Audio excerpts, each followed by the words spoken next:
The other members of the Commission are here with me to introduce the inspection report, Making a Difference, Driving Improvement. I'm just going to ask my colleagues to introduce themselves from my left. Excuse me, sorry. Good morning, my name is Sean Walker. Morning, my name is Alison Allen. Good morning, my name is Lisa Jacobs.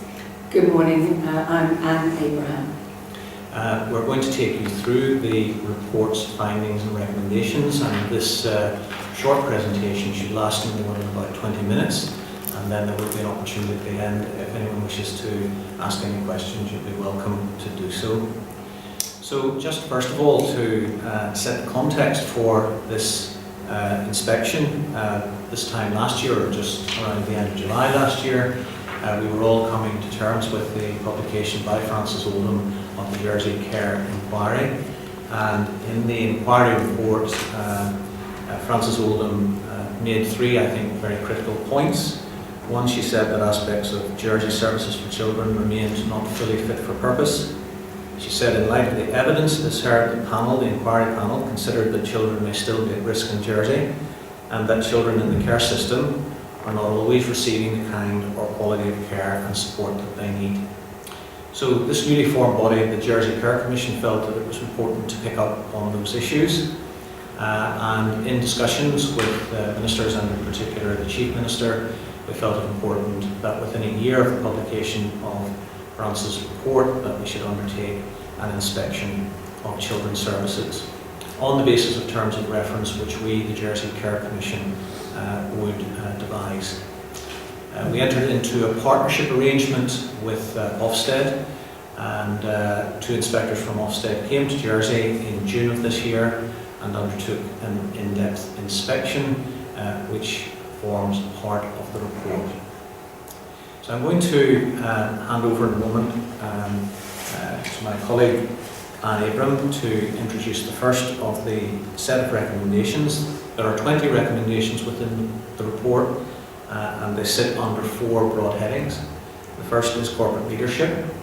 The second is children and young people's experiences. The third is infrastructure and governance, and the fourth is operational delivery. Thank you, Glenn. Well, as Glenn has said, my task is to just talk briefly about the recommendations that come through under the heading of corporate leadership.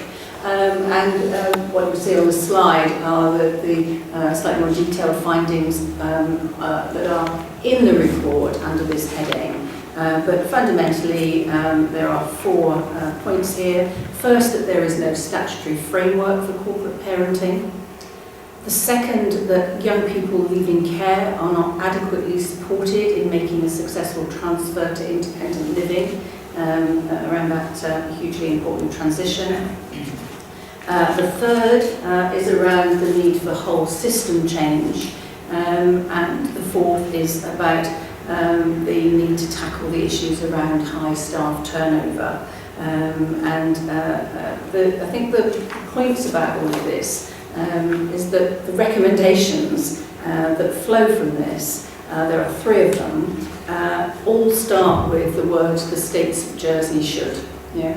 It makes the point that it's about corporate leadership, it's about political and corporate support, and whole system change, without which the necessary improvements in the experience of children and young people are not going to come about. So the first recommendation is the states of Jersey should develop and implement a statutory framework for corporate parenting, clearly setting out its responsibilities for looked after children. The second is the state should implement a statutory duty for care leavers, and that's about ensuring that the state consistently provides the necessary support to adequately prepare young people for a successful transition into independent living, and that those young people know what they are entitled to expect by way of support, and that support is properly provided. And the third is again this point about the states of Jersey must ensure sufficient investment in corporate infrastructure and support to enable children's services to deliver effective leadership and oversight of performance management, quality assurance and casework auditing. And my colleague Alison Allen will talk a bit more about that when she comes to talk about infrastructure and governance. And I think the fundamental point in all of this, which comes through, and I hope comes through clearly in the report, there are words in there like corporate parenting, corporate infrastructure. What I think this fundamentally means is it's about collective responsibility, it's about joined up thinking and action, about cross-departmental working to actually ensure that what needs to happen happens across the board. So this is not just about children's services, this is about the states of Jersey in the round.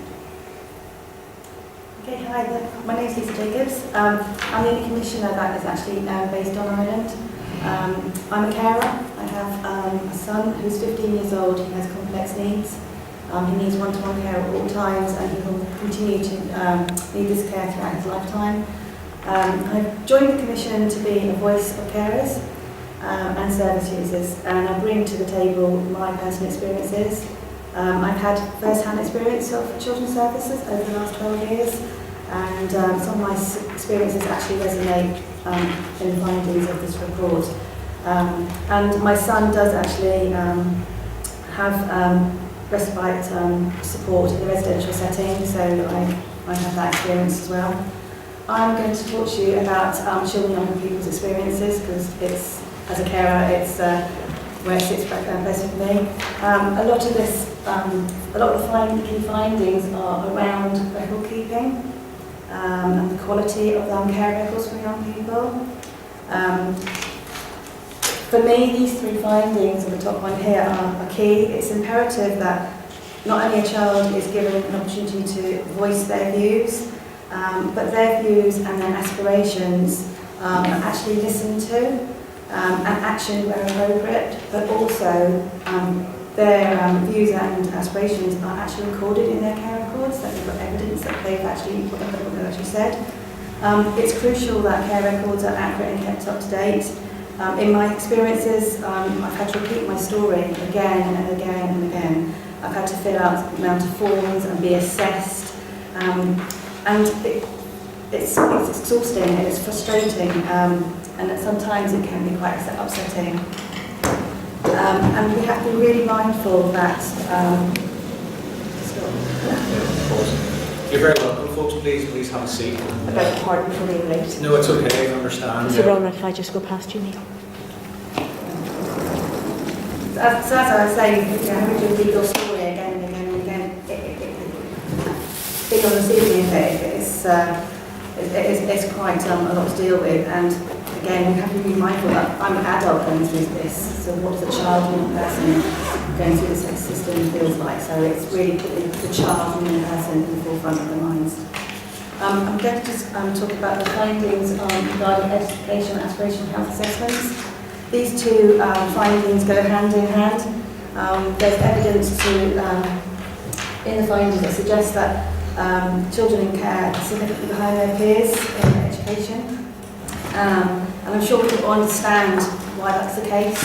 Children don't always have the right start in life, and it's essential that a good start will help them to learn. And also as well, regard to health assessments, you need to make sure that if they've got some health problems that they're identified at school, so they're actually able to learn. And it's actually having all that information on one care plan rather than having several plans. My responsibility as a parent is to ensure that my children are safe, they're secure, and they're caring home, loving home, which will allow them the space to grow, mature, and be the best they can be. And that should be no different for our child in the care system. And just before I hand over to my colleague Alison on my left, for those who've just arrived, in the information folders on your seats, you'll find a copy of the report with the recommendations and a copy of the associated press release. Alison. Good morning. My role is to talk about infrastructure and governance, and this is in relation to the recommendations 8 to 11 on our report. So four key themes emerged from this topic, so I'm just going to go through them separately, briefly, in relation to the key findings, but also the recommendations. So first of all, there was talk around the Children's Services Improvement Board. Our report identified that up until now it has not been fit for purpose. It has not been effective in ensuring the focus has been on critical and widespread weaknesses, and it's taken far too long for progress, and that many actions have remained undelivered. So in terms of the recommendations, the remit and membership of this Children's Board should be reviewed, and that all levels of management receive the necessary support and are held to account for their collective responsibilities. The second issue under this topic is around workforce instability. There are real difficulties in recruiting and retaining a stable workforce within social work. Until recently, children's services have been significantly under-resourced. However, we recognise that last year, 2017, there was substantial financial investment, and this has resulted in more social workers posts and in regrading of some social workers posts, and also targeted recruitment campaigns. However, we recognise that whilst the considerable work has taken place, recruitment and retention still remains a problem. Turnover is high. The impact on the children is, in some ways is obvious. These children are traumatised, and it's difficult to maintain building trusting relationships when there's a constant turnover of social workers, and they have to repeat their stories, as Lisa said, which is difficult. So our recommendations are that we take immediate action to stabilise the workforce and to reduce vacancies and turnovers. But a broad approach is needed, one that includes the states of Jersey reviewing aspects that are existing in social and population policies. My third area I briefly want to talk about is around quality assurance and performance management. We recognise that the service has invested recently in recording systems. However, there still remains inconsistencies in recording practice, and not reliable information is often missing. So quality assurance, we need to make sure that there's a collation of findings and that key themes are analysed in a methodical way, and that leaders have an accurate line of sight to practice. So our recommendation is around a systematic approach being adapted, that management establish an effective system to gather, analyse and review performance information to support effective scrutiny, challenge poor practice and drive improvements. The fourth area is around foster care and specialist placements. So currently a shortfall in available placements on Ireland creates considerable difficulties for social work capacities. They have to visit a child off Ireland. But more importantly, it's difficult for the child to maintain contact with their family members and their community. A recently developed sufficiency strategy sets out a credible plan to address some of these shortfalls. The appointment of a fostering recruitment officer has had a positive impact. Assessments are ongoing for a large number of fostering parents, so we can increase our pool of potential fostering parents. And also timescales are now in place for the completion of foster care assessments, so this occurs in a more timely manner. So our recommendation is that the current sufficiency strategy continues, but is monitored and evaluated, and that we make sure that we are effective in meeting our needs to expand on-island capacity to reduce the number of children that are placed off island. Thank you. Thank you very much, Alison. Good morning. I'm going to talk about operational delivery of the improvements that need to happen. The inspection noted a lack of oversight, managerial oversight on supervision and support for staff working on the front line. And it's really, really important that staff have the support to be able to deliver what can be very challenging work, and that they are able to develop and improve their practice and also critically reflect on their practice. We've heard from other colleagues about the instability of the workforce, the difficulty in recruiting social workers on island, and if we get this fundamental pillar right, if we get the support, supervision and development of staff right, we will be in a much better place to be able to retain and support staff that will give the consistency, importantly, to children and families on the island when they're delivering services to them.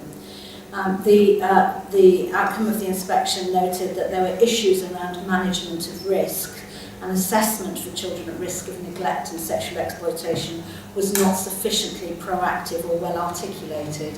Again, through having better support, training, development and reflective practice for staff working in these difficult areas, it will mean that there will be improved services to children that is child-centred, that is family-centred and takes account of the services that will absolutely support the development of young children at risk. The children at risk of neglect can lead to practice by social workers and managers that is over-optimistic unless this critically reflective practice happens, and consequently children can wait too long for their circumstances to improve. So it's really important that there is this honest appraisal of the quality of work with management oversight right the way from the senior levels right the way to the front line to ensure improvements in practice. The report also set out other issues around social work practice, and one of the greatest challenges being the need to embed consistency of practice. And it can be achieved through introduction of a culture and a way of working which ensures that people learn from one another and that practice is managed and overseen well. A lack of procedures, practice guidance, team and service plans meant that staff, it was noted, were not clear about their expectations. So again, having that golden thread, that link between senior management developing plans that come from the states of Jersey right down to the front line means that staff are clear on the front line and can articulate what's important around the delivery of service.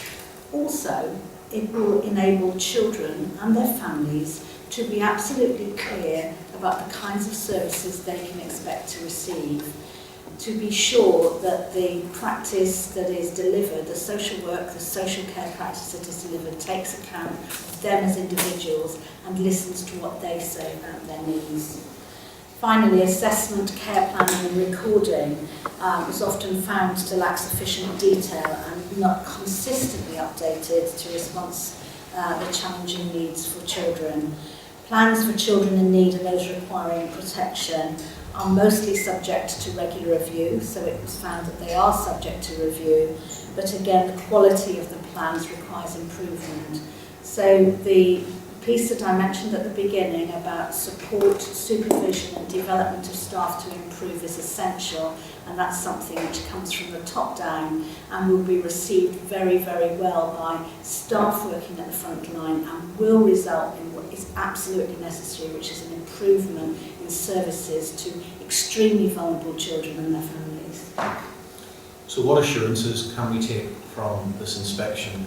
I think one of the assurances that we can take is that the inspectors found that no child in Jersey was at risk of immediate harm. I think another assurance that we can take from the inspection findings is that the leaders and managers are clear about what needs to improve. I think the challenge here is that those improvements need to move forward with pace and with determination. And I can draw your attention, or would draw your attention to the bullet points on page 4 of the report under the heading what needs to improve. And in particular, practice needs to improve for children in 3 areas with more pace: meeting the needs of caregivers, responding to children and young people who experience neglect, and responding to the needs of children who may be at risk of sexual exploitation. And that concludes our briefing. So we have a moment or two if anyone would like to ask us any questions about the findings of the recommendations.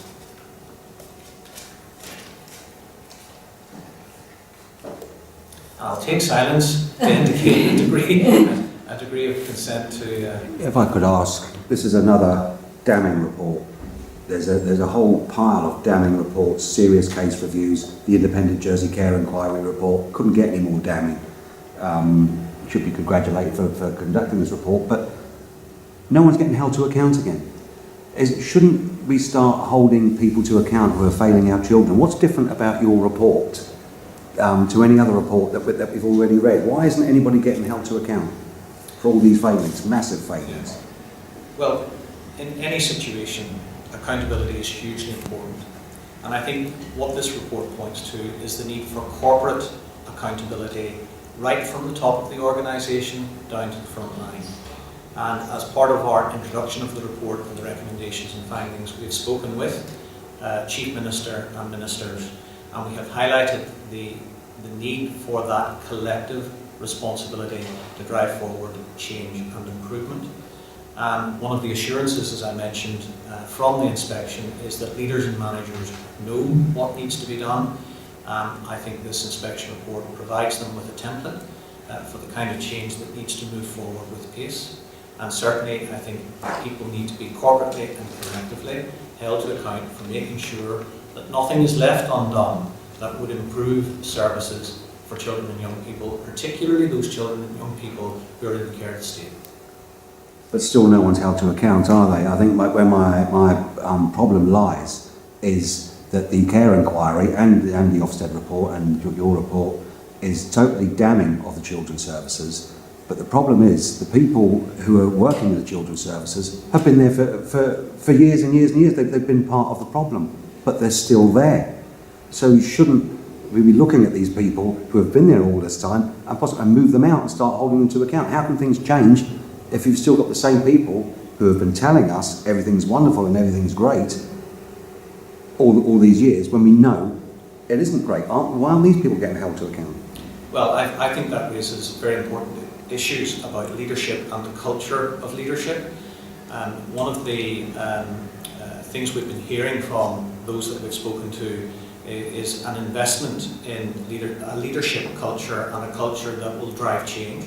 Now, I hope that holds true, and I hope that brings about the kind of improvement and the stepped improvement that's needed to make this work and to make and improve lives for children and young people in Jersey. Would any of my colleagues like to add a comment there? Perhaps if I can add that one of the main issues has been the instability of the workforce, the fact that people come and work on island and then leave, and there's this constant turnover.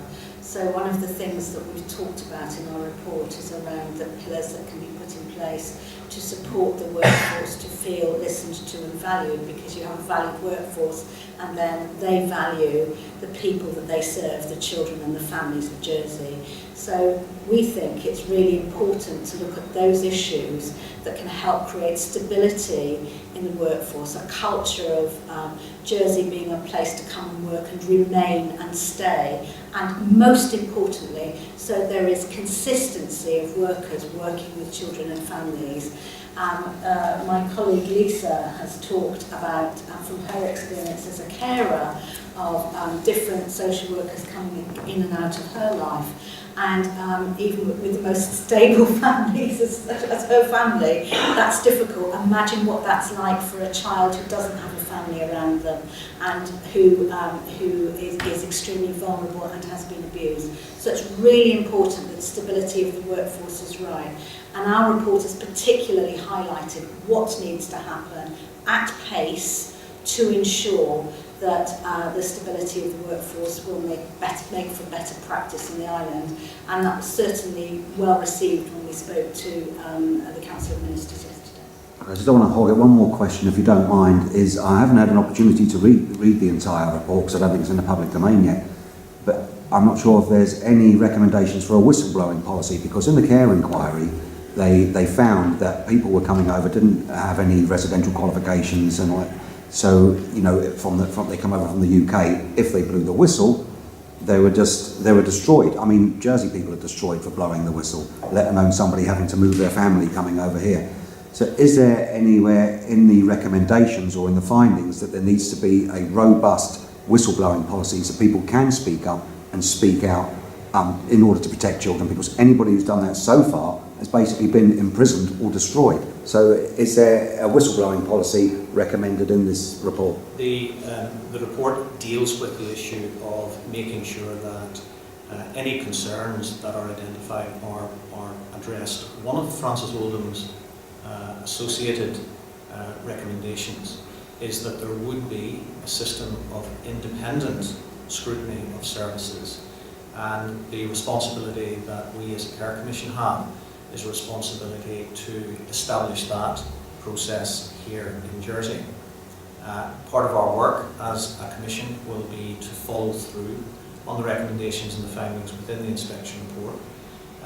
Our work at the moment is centred on bringing forward regulations for inspections of children's residential services, and that's an area that Francis Oldham in the inquiry was particularly focused on and particularly concerned about. And we want to make sure that staff will have the opportunity, first of all, to raise issues through their direct line management channel, and if that is not working for them, to be able to bring those concerned to another source. And of course, one of the associated recommendations from Francis Oldham's report was the establishment also of a Children's Commissioner in Jersey, and we now have that building block in place also. Thank you. Can I just ask, are there any other questions from any other members of the audience today? Is it possible I'm from BBC Channel Islands News, I'm Julie Flanagan. Is it possible to perhaps do a one-to-one interview with some members of the panel? Yes, I think we can Is that help all you right? with that. Just to get something, because it's easier Yeah. just to get out, because we want to hear, you know, from your own personal experiences how that can influence change. Okay. So we'll draw this bit to a conclusion, and then we'll talk to you separately about how we do that. Okay. Thank you very much, folks. Thank you for coming.